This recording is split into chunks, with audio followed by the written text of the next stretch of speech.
संतोष देशमुख हत्या प्रकरणी बीडमध्ये आज मूक मोर्चाचं आयोजन। सर्वपक्षीय नेते रस्त्यावर उतरणार। मूक मोर्चा एसपी कार्यालयाऐवजी जिल्हाधिकारी कार्यालयावर धडकणार। पोलिसांचा तगडा बंदोबस्त, तब्बल 700 अधिकारी आणि कर्मचाऱ्यांचा असणार बंदोबस्त। फरार वाल्मिक कराडच्या पत्नीची सीआयडी पथकाकडून चौकशी। कराडच्या शोधासाठी पत्नी मंजली कराडची बीड शहर पोलीस ठाण्यात चौकशी। संतोष देशमुख हत्या प्रकरणी सीआयडी चौकशी सुरू।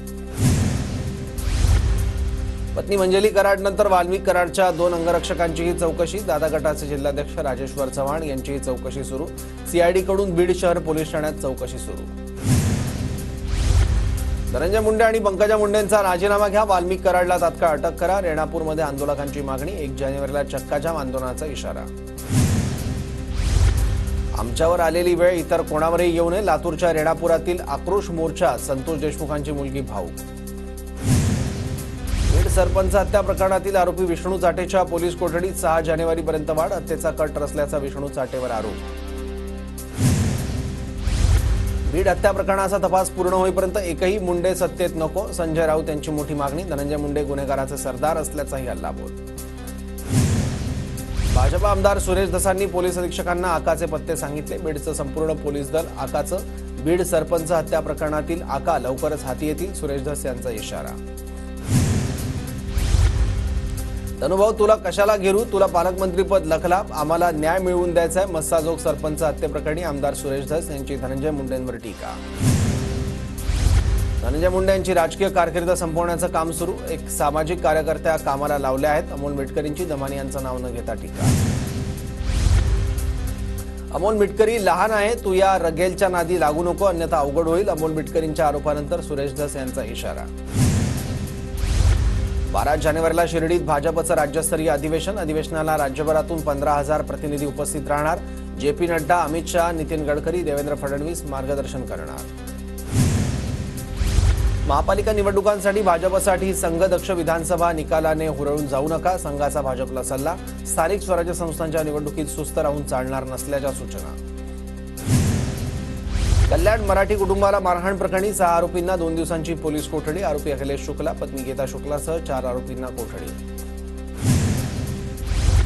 क्रीडा मंत्री दत्तात्रय भरणे नाराज असल्याची माहिती। भरणेंनी अद्याप मंत्रिपदाचा पदभारही स्वीकारला नाही। मनासारखं खातं मिळालं नसल्यानं भरणे नाराज असल्याच्या चर्चा। दहिसर पूर्वमध्ये आमदार प्रकाश सुर्वेंच्या हस्ते मालवणी महोत्सवाचं उद्घाटन। मालवणी महोत्सव 15 दिवस चालणार। धुळे बसस्थानक सुसज्ज होणार। बसस्थानक आणि बस आगारासाठी राज्य शासनाकडून 30 कोटी रुपये मंजूर। 250 नव्या ई-बसेस धावणार। आमदार अनुप अग्रवाल यांची माहिती। प्रकृतीत सुधारणा होताच विनोद कांबळींचा चक दे इंडिया गाण्यावर नृत्य। विनोद कांबळींचा व्हिडिओ समाज माध्यमांवर व्हायरल।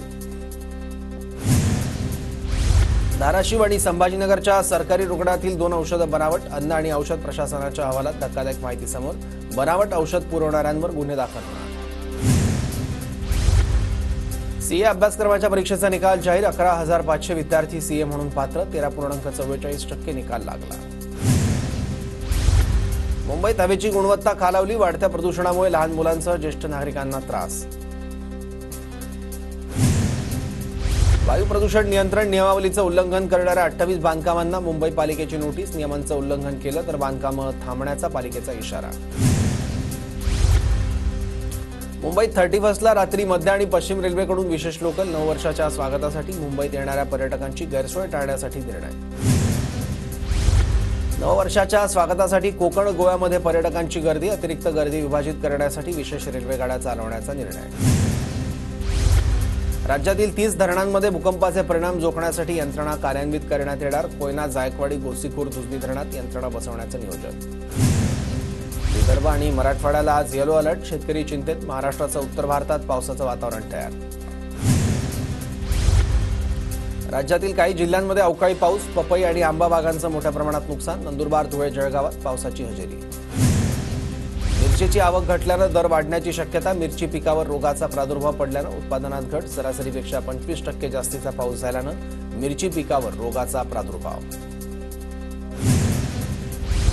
जळगावच्या यावल रावेर तालुक्यात गारपिटीचा तडाखा। गारपिटीमुळे पिकांचं मोठ्या प्रमाणात नुकसान होण्याची शक्यता। शेतकऱ्यांची चिंता वाढली। गेल्या 2 दिवसांपासून धुळे जिल्ह्यात ढगाळ वातावरण, फुलांवर रोगराई पसरण्याची भीती, शेतकरी चिंतेत।